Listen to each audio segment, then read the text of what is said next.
drivers, Matt here from Scotland, and today we welcome you back for yet another how-to series.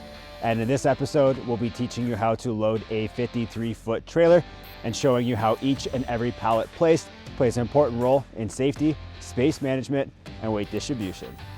Furthermore, we'll be teaching you a few different loading techniques and how and when to choose the best one for you.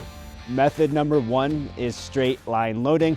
This is where pallets are placed directly in a line from front to back. This is our most time efficient method, assuming that the pallet's size and weigh the same. Method number two is turned loading. This is where the pallets are rotated sideways, maximizing floor space, assuming that the pallet dimensions leave gaps in straight rows.